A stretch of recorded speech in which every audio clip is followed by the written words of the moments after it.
We may not be responsible for our kids' lies, but we are responsible for tacitly convincing our kids that lying is okay. Parenting isn't about us. In fact, parenting isn't even about our kids. Parenting is just one way Christian dads and moms are to worship God. So welcome to the Truth.Love.Parent podcast, where we train dads and moms to give God the preeminence in their parenting. I'm your host, AMBrewster, and today we celebrate our 6th year podcasting and our 500th episode by starting a conversation about parenting a lying child. Over the past 6 years, from time to time, someone will write Team TLP asking for a podcast episode about lying. This topic comes up a lot, in fact, quite frequently, as I'm counseling parents. So now I'm happy to announce that we're going to take 4 episodes to get the ball rolling on this prevalent and deeply rooted issue. But before I do that, I want to thank you for investing your time in Truth.Love.Family and our podcast, Truth.Love.Parent. Truth.Love.Family was created in 2016 as something I did in my free time. And since then, your faithful listening and sharing of these episodes has helped it grow and reach people all over the world. But we're still very much a fledgling ministry. I started working full-time on this in 2020, but for the first year and a half, I received no paycheck at all as I got the nonprofit up and running. From then on, I've been receiving a monthly paycheck of $500. Needless to say, if it weren't for the sacrificial care of my parents who let my family live in their home rent-free and the blessing of social services, I would have had to walk away from this endeavor a long time ago. But God has been providing my family's daily needs, and so I continue working to help Truth.Love.Family become a sustainable ministry. Our ultimate goal is to receive all of our income through charitable contributions and then turn around and give all of our resources and counseling away for free to anyone who wants or needs it. But right now, we only receive a little over $1,000 a month. So that money helps us pay TLP's basic bills. It doesn't support my family, and it doesn't give us the financial capital necessary to grow. So, right here before we start this free 4-week training course in parenting lying children, will you please seriously consider donating to our ministry? It may be a one-time gift, or it may be a monthly contribution of any amount. Regardless of the frequency and the size, we desperately need it. Because if something doesn't change soon, the unfortunate reality is that I'm going to have to consider other alternatives for employment, and these free resources may disappear. But I have faith that the Lord still wants to use this ministry. I believe we are making a difference for the kingdom of God, and I know that if TLP is truly valuable to our listeners, they can be used by God to not only support me and my family, but also reach more and more families with the transforming power of His Word. So will you please consider becoming a TLP friend? Thank you for your patience as I talk about the one thing I don't even like mentioning, money. But it's important. It's helpful for you to know our needs because you may be able to help or you may know someone who can. Just visit truthloveparent.com/donate or click the TLP friend link in the description. And while you're at truthloveparent.com, please take advantage of our free episode notes, transcripts, and related resources. And now let's dive into parenting lying children. This episode is going to function as an introduction to the series, as well as the first main topic we want to discuss. So, by way of introduction, I think it's pretty easy and fair to say that if our kids can talk, all of us have been lied to at one point or another. That lie may have been a deliberate attempt to deceive, or it may have been a result of their own self-deception, but it's a lie nonetheless. I remember clearly the first time my son told me a bold-faced lie. He and his sister were playing in his room, and she started crying. She was very young at the time, too young to communicate anything other than single words. So when I went in, I asked Micah what happened, and he said that she bumped her head. I thought, sounds reasonable, and she had already settled down, so I turned to leave. But as I turned, I casually recognized that there really wasn't much at her disposal on which to bump her head, and I clearly remember almost not asking the question I was about to ask. But out of sheer curiosity, I said, "On what did she bump her head?"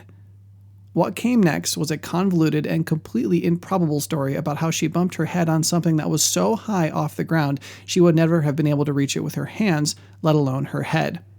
And I instantly realized my son had failed to create a realistic story to cover up what had really happened. Come to find out, and I know this might surprise you, he eventually admitted to hitting her with a toy. He was probably 4 or 5 at this point. And like I said, you've probably experienced this as well. But if you're more than superficially interested in this series, it's not because your 5-year-old told you their first lie. In fact, you probably handled the first and second and third lies really well. Most likely, though, you're interested in this series because you have a habitual liar. You have a child in your home who it's become hard for you to distinguish between what's real and what's false. Perhaps you're at your wit's end, or you foresee that you'll be there before you know it. Maybe you can't even understand why your child lies the way they do. They never seem to get away with it, and they simply just won't stop lying. So before we get any further, please allow me to suggest 3 other resources that will be helpful for parenting children like I've just described. We may call them habitual liars, or we may call them compulsive liars. Either way, all of these resources are TLP series, and I'll have the links in the description of today's episode for each. The first is called Anti-Terrorism for Your Home. The second is Parenting a Zombie. And the third is called The Merest Christianity. Each of those will deal with the specific needs of children who, among other things, are habitual liars. But whether your kids lie as often as they breathe, or you want to be prepared to help them when they tell their first lie, let's start by understanding, number 1, the nature of lying. First of all, we have to acknowledge that A, lies don't exist if truth doesn't exist. We have to start with this because if I were to say that lies are the opposite of truth, there are those who would immediately attack the idea of truth. Now, if you're listening to this podcast, I doubt that describes you, but we absolutely have to start here nonetheless. Liars don't submit to truth, but for something to be a lie, truth has to exist, and if truth exists, there are significant implications in all of our lives. In part 1 of our Teach Your Children to Obey series, we talked about the fact that there's no right or wrong if there is no God. But if God is who he says he is, then absolute truth absolutely exists. So then if truth exists, letter B, lies are the opposite of truth. I know this doesn't sound especially shocking, but I promise you that we don't understand this point the way we should. Yes, according to Merriam-Webster, the first definition of the verb lie is to make an untrue statement with intent to deceive. Of course, that's a lie. It's an untrue statement. However, their second definition of the verb lie is to create a false or misleading impression. And the second definition of the noun lie is an untrue or inaccurate statement that may or may not be believed true by the speaker or writer. You see, if we limit our definition of lying to deliberate attempts to knowingly deceive, we're setting ourselves and our kids up for disaster. And I'm going to discuss the danger of this point in a few minutes. But the reason it's so dangerous is that all lies are the opposite of the truth. Truth sets us free. Lies enslave us, whether we realize they're lies or not. For now, though, let's agree that if something is untrue, whether the person lying believes it's true or not, it's a falsehood. It's not truth. Now let's take these 2 points and extrapolate the third. If truth exists because God exists, and lies are the opposite of truth, then letter C, lies exist because sin exists. In fact, we could say that lies are not merely the natural outcome of sin. That's oftentimes how we look at it. Our kids are sinful, therefore they lie. But lies are actually the very root of all sin. In John 8:41, shortly after Jesus said, "The truth will make you free," we encounter a group of Jews debating with Jesus. And like most debaters who find themselves losing, they resort to name-calling. Jesus had just suggested that their deeds were the same as their father's deeds, but he didn't specify who their father was. And in verse 41, they shoot back, "We are not born of fornication. We have one Father, God." You see, since Jesus was born of a virgin, from before he ever saw the light of day in human form, rumors had been swirling about the young girl Mary who had become pregnant before marriage. And it seems those rumors had followed Jesus into adulthood because they are now being thrown into his face. But pay close attention to Jesus' response. He doesn't actually even address the falsehood that he was conceived in fornication. Instead, he says, "If God were your father, you would love me. For I proceeded forth and have come from God. For I have not even come on my own initiative, but he sent me. Why do you not understand what I'm saying? It is because you cannot hear my word. You are of your father, the devil, and you want to do the desires of your father. He was a murderer from the beginning and does not stand in the truth because there is no truth in him. Whenever he speaks a lie, he speaks from his own nature, for he is a liar and the father of lies. But because I speak the truth, you do not believe me. Which one of you convicts me of sin? If I speak truth, why do you not believe me? He who is of God hears the words of God. For this reason you do not hear them, because you are not of God." Now, it is completely inappropriate to view Satan as God's opposite. God is the father of truth, Satan is the father of lies, and they're kind of this constant supernatural battle. God and Satan are not yin and yang. Satan is a created being. But Jesus sets him up as the father of lies because he was the first to believe a lie and to tell a lie. But unlike humanity, Satan is not merely completely depraved. He works out that wickedness in full. So he was both the first liar as well as the most depraved liar. This makes him the father of lies and liars. Therefore, Jesus refers to Satan as the Jews' father because they act just like him. Now, I just claimed that Satan was the first to lie, and I think we all recognize that, but I also said he was the first to believe a lie. What lie was that, and from where did it come? Satan believed that he could exalt himself to God's status.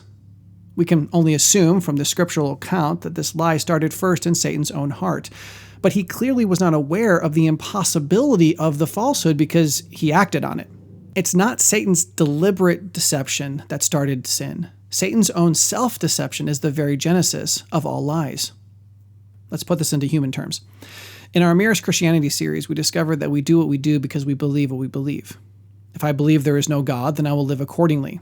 If I live as though I'm the God of my life, it's because I believe it to be so. Therefore, falsehood lies at the root of all sin. Believing a lie is the first step to sin. All sin grows from delusion. Same thing happened with Eve. She believed Satan's lies and acted on them.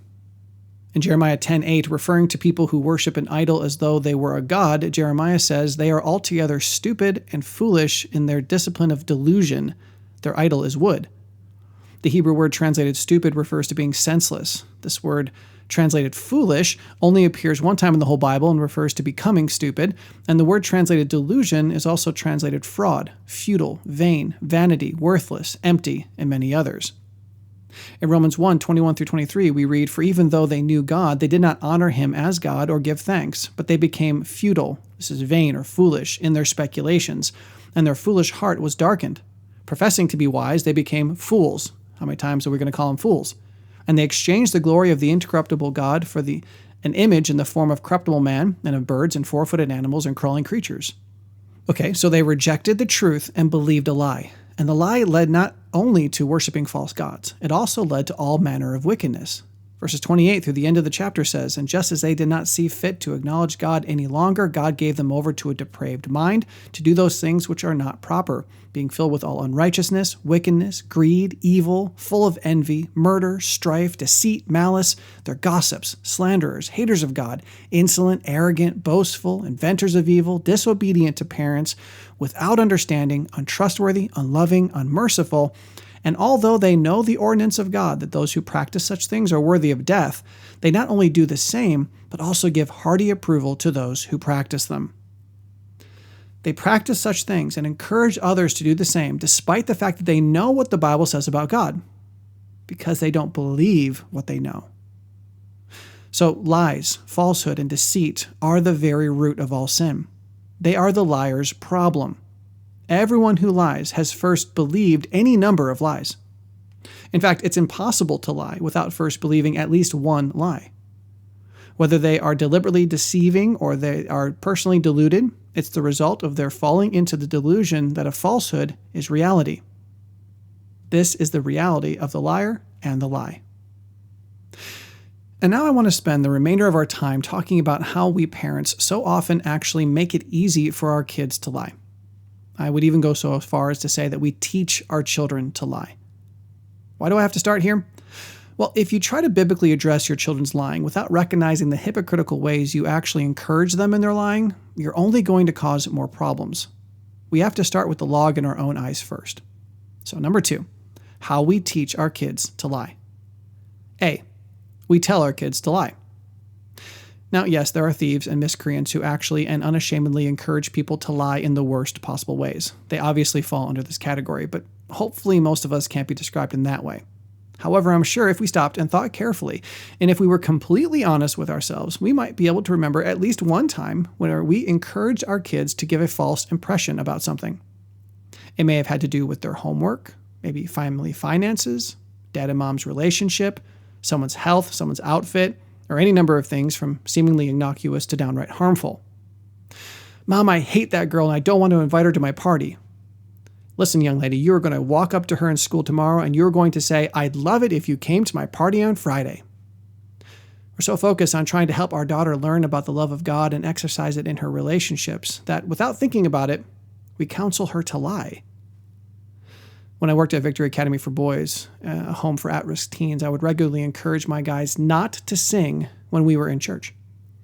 If they refuse to submit to God every other moment of the week, there is no value in lying as they sing about amazing grace or trusting God or vowing to grow in Christ-likeness or loving Jesus. But even worse than literally telling our kids to say something that's not true, letter B, we lie. We don't just teach our kids how to live by telling them what to do. We teach them how to live by modeling for them how to live. Ron Hamilton used to say, your talk talks and your walk talks, but your walk talks louder than your talk talks. What that means is how you live speaks volumes more than how you talk. That's why do as I say and not as I do never works. First, our children see us lie to deceive. That's right, you lie. You've lied to your kids and you lie in front of your kids. Maybe you've told your kids that Santa Claus is real, that all the ice cream or Halloween candy is gone, that their drawing is the most beautiful picture in the world, that they can do anything they put their mind to, or that you will always be there to protect them from the monsters under their bed. Either way, you lied, and quite often your kids either know you are lying or will one day know that you lied. Second, our children see us lie because we're deceived.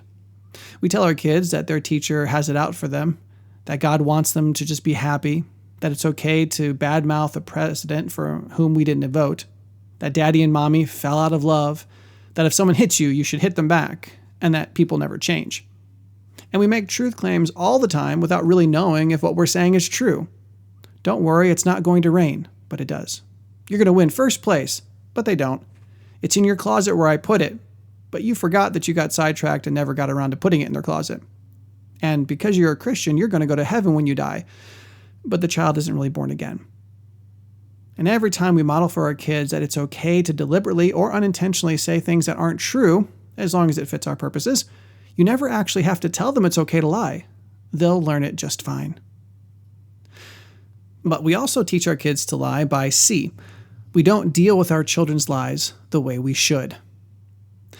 Now, I'm not going to talk about the lies your kids tell that you will never be able to prove one way or the other. We're not God, and oftentimes our kids will lie, and though we believe with all of our hearts that what they're saying is not true, there's really no way to prove it. I'm not talking about that. I'm talking about, number one, we don't do our due diligence to keep our kids accountable. Sometimes we do this because we're ignorant. I almost fell into this with my first personal illustration. We may be ignorant of the fact that our 4 to 5-year-old may be newly experimenting with telling lies to cover up the fact that he just hit his sister in the head. Some personalities can't bring themselves to consider for a moment that someone would lie to them, so since that eventuality is a million miles away for them, they're not even thinking that they need to ask some important follow-up questions. Sometimes we don't deal with our children's lies because of ignorance, but sometimes it's pure laziness. Let's say that I had to walk away from a project or from my favorite show or from a thrilling ball game to check on my kids.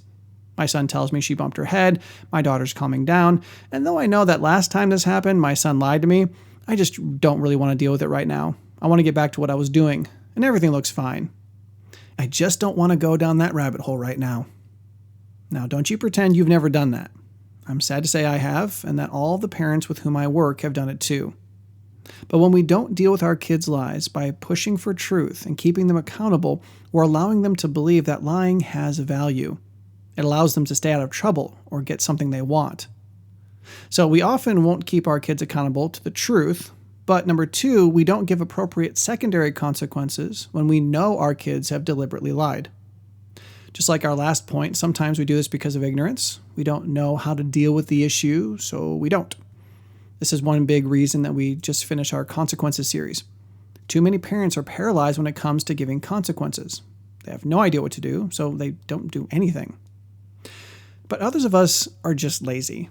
It's not that the child might be lying and we need to keep them accountable. We know the child is lying, but we just don't want to deal with it. Sometimes it's ignorance and sometimes it's laziness, but other times it's fear. Some parents are so incredibly afraid of what their kid will do if they confront them about their lies that they just let the lie go.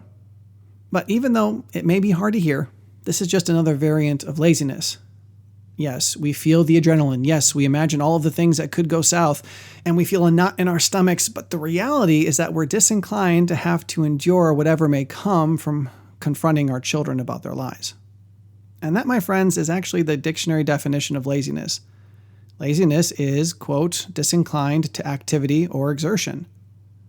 But notice that the motivation for the disinclination isn't given. It's not just that I don't like manual labor or I'd rather play a video game. I can be disinclined to exert my parental authority because I'm afraid. I don't like confrontation and I'd rather not be persecuted by my child. But when we don't give our kids appropriate consequences, when they deliberately lie, we're the ones lying. We're lying to our kids about how life works. We're lying to them about the destructive nature of sin. We're lying to them about the supposed benefits of lying. By not keeping our kids accountable to the truth and by not giving them appropriate consequences when they are caught in deception, we're giving them pragmatic reasons to lie. Bad reasons, but seductive reasons nonetheless. Now, our last point is actually one of the worst ways that we teach our kids it's okay to lie.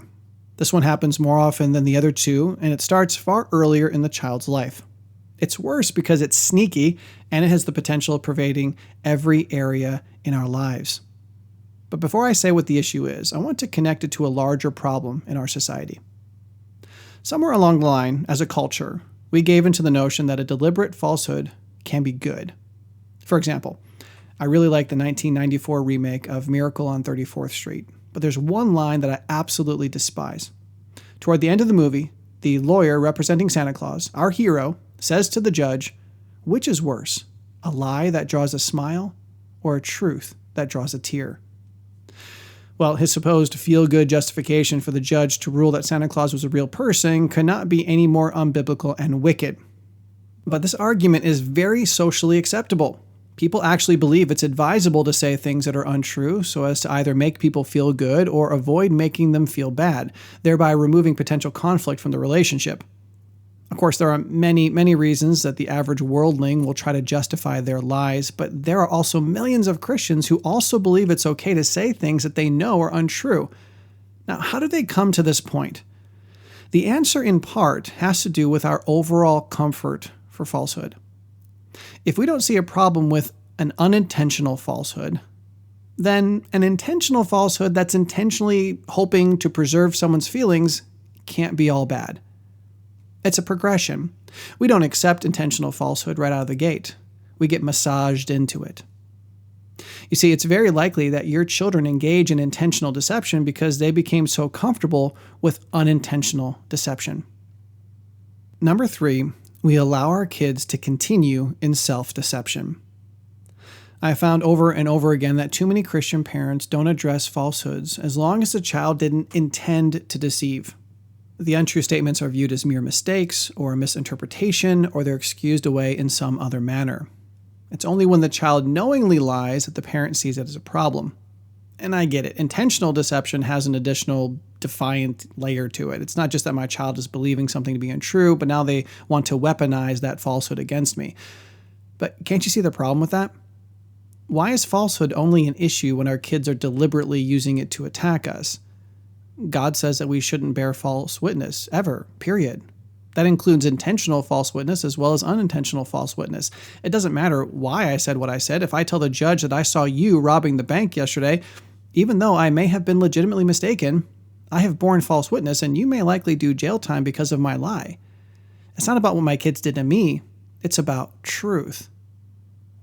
Every time we see our children believing a lie and we don't correct their thinking, we're teaching our children to embrace falsehood. Since every intentional deception starts with self-deception, when we allow our kids to continue in self-deception, we're setting up our children to embrace intentional lying, and let's be honest, every other sin that grows from self-deception, and that would be all of them. And just like the other ways we teach our kids that lying isn't so bad, we teach our kids that self-deception is okay. Guess what? Because of ignorance and laziness. Yep, up until now, you may have never even considered the fact that allowing your kids to say things that are untrue is supremely dangerous, even if they're convinced of its veracity. But sometimes we ourselves are ignorant of the fact that what the child is saying isn't true. Our kids tell us that their friend hates them, and we believe the deception with no more consideration than our kids did. They tell us that their teacher never said there would be a quiz, and we accept the delusion without an ounce of discernment applied to the situation. We would do well to adopt Ronald Reagan's trust and verify mentality. I'm not telling you to dismiss the fact that your child honestly believes the teacher gave them a pop test because they hate the whole class and want to see them all fail, but do your due diligence to verify that it's actually true. For example, I work with many at-risk teens, and I've heard them say all sorts of terrible things about their parents. As a mandatory reporter, I'm required by law to report things like abuse. But when a child believes that making them go to church is abuse, I'd better get the facts straight before I go calling 911. On the other hand, sometimes we allow our kids to say things that are untrue because we're lazy. We tell our son to make his bed and he whines, "I can't." And we, knowing full well he can make his bed, ignore the false statement because all we want him to do is to make his bed, not engage in a grammatical conversation about the meaning of the word can't. But this is so dangerous. When we do this, we're allowing our children to create their own realities without any challenges. This, my friends, is the historical definition of insanity. When someone consistently cannot distinguish between fantasy and reality, that person is in danger. Now, yes, some of the examples I've given may not seem to be that big of a deal to you, but the only reason we think that way is that our culture finds it acceptable to not hold people accountable for misinterpreting something and then functioning as if their interpretation were correct. You can be whatever sex you want. You can marry anyone you want. You can murder people in the womb if you want. You can live a godless life if you want. People who would do such things are living in a fantasy world, and they've not been held accountable for their self-deceptions for decades. And biblically speaking, since they're not thinking or living in line with truth, they're not free from the bonds of sin. Falsehood condemns us. There is no way for a child to correctly relate to a loving teacher if the child is convinced the teacher hates them. How unjust and how unloving am I, the parent, if I repeatedly tell my child to do something they believe they legitimately cannot accomplish without help from me? I'm unreasonable. I'm hateful to tell my child to do something they can't do. How hateful am I being if I tell someone that they're not allowed to pretend to be a boy if they're a girl, if they believe that they're a boy trapped in a girl's body? We're breaking our children's metaphorical legs if we allow them to believe that words are violence. They'll never be able to function in society unless everyone's language is properly policed. So let me give you a personal example of how I handled one case of low-level self-deception. At Victory Academy for Boys, the boys were required to assist in house chores. Everyone did their part, and their weekly rotation included vacuuming. Well, we had a young man who was terrible at pretty much all manual labor. He was unmotivated, had an awful work ethic, no desire to learn, and like most immature children, was very unobservant.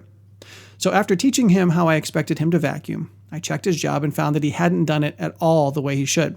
I said to him, "You didn't vacuum the floor." And he replied, "I did vacuum." Well, that's a contradiction right there. One of us has to be lying. Now, in all fairness, he wasn't trying to deceive me. This boy was just so incredibly myopic and immature that he truly believed he had done as I asked. So I said, "The problem is that your definition of vacuuming is wrong. Vacuuming isn't arbitrarily thrusting the vacuum onto random parts of the carpet for a length of time that feels long enough to you. You're deceived if you think that a good vacuuming job works that way. Yes, I acknowledge that you may have moved the machine around on the floor, but you didn't actually vacuum according to the definition you were given. From now on, if I ask you if you vacuumed, you need to answer according to my definition of vacuuming, not yours." And that worked for a little. But he didn't honestly care to remember anything that wasn't important to him. He liked the self-delusion that whatever effort he put into it was good enough. So on his very next vacuuming, I found that he had clearly missed a large portion of the rug, like a third of it. So I told him, "Had you vacuumed every part of the carpet the way I instructed, whether it looked dirty or not, you would have gone over this portion of the floor as well, and there's no way all this superficial dirt would still be here." But there was another problem that complicated his vacuuming. This boy was one of the most unobservant and superficial in the attention he would give to his chores. I believe with all my heart that he literally didn't see that the floor was dirty. Like a child who accidentally hugs the wrong pair of legs because they didn't look carefully enough to see that it was their parent, this boy was clueless. So I dealt with it by sprinkling baking soda all over the carpet before he would vacuum.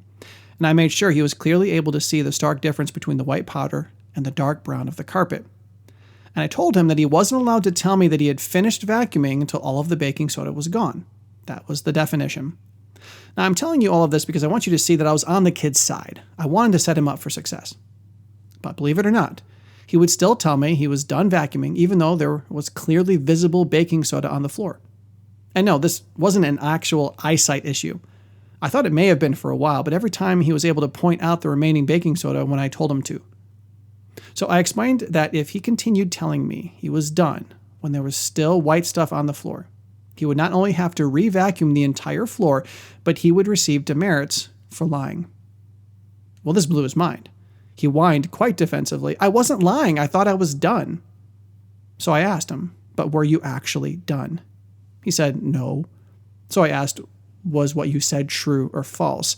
And he grudgingly admitted that it wasn't true. So I said, "A lie is anything that is not true, whether you recognize it to be false or not. Jesus says that our yeses need to be yes and our no's need to be no's, and we need to be very careful that if we make a promise that we follow through on that promise. Otherwise, we're lying. In a very similar way, when I ask if the floor is vacuumed, if you respond without knowing the factual answer, at best, you're being a fool. At worst, you're believing a lie and then telling that lie to me. Therefore, before you're allowed to tell me that you're done vacuuming, you need to carefully check the whole floor to make sure all of the baking soda is gone. And check carefully, because if you tell me you're done and there is still baking soda on the floor, you will receive a demerit for telling me something that isn't true, whether you paid enough attention to realize it wasn't true or not." Now, what I haven't told you is that this boy did stuff like this all the time. "Did you do your homework?" "Yes." "Did you brush your teeth?" "Yes." "Did you take off your shoes?" And while the shoes are still on his feet, he would say yes. And when I pointed at his feet, he was legitimately surprised to find shoes there. Well, as I consistently applied this lesson to his life, way beyond just vacuuming, this boy started to slow down and think before he answered. He realized that if he didn't do his best to determine what was really true, there would be secondary consequences. And this started to affect the way he related to people. Generally speaking, he had the impression that everyone was against him for unfair reasons. I mean, come on. If he always had his homework done and his shoes were always off and his vacuuming was always completed, but he kept getting demerits for not having done those things, the only answer is that everyone is out to get him. But when he stopped being self-deceived about the reality of his life, he was able to take personal responsibility. He stopped feeling so defensive all the time. He stopped deliberately lying as much, and he related to everyone much better. It was truly amazing how far he came before he finished our program. Now, if you're uncertain how to go about communicating to your child that they're living in a delusion, I have a resource suggestion that may help you. If you're not familiar with the Communication House, I highly recommend you listen to that episode. On that show, I walk through the absolute reality that true communication cannot take place if one or more people in the conversation aren't speaking truth.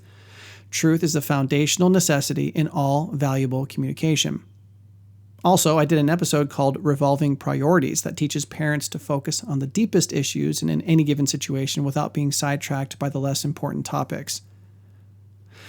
Now, to wrap up this point, we are doing kids a massive disservice when we allow them to speak their own reality into fictional existence. We're setting them up for failure, not just by making it easier for them to start deliberately lying in the future, but also in every relationship they ever have. You cannot have a close, thriving relationship with someone who can't function in reality. And most damning of all is that children who are allowed to continue in self-deception are not doing so to the glory of God. They aren't pleasing Him as they believe lies. They aren't maturing in their sanctification as they convince themselves of their delusion. So we teach our kids to lie by actually telling them to lie, by modeling it for them, and by not dealing with their deception. And we don't deal with their lies when we don't keep them accountable to the truth, give them consequences for their deliberate lying, and allow them to remain self-deceived. Now, of course, I would be remiss if I didn't acknowledge that our kids will not be able to shift the blame of their sin onto us. They are responsible to God for their own choices, but we're responsible to God for ours.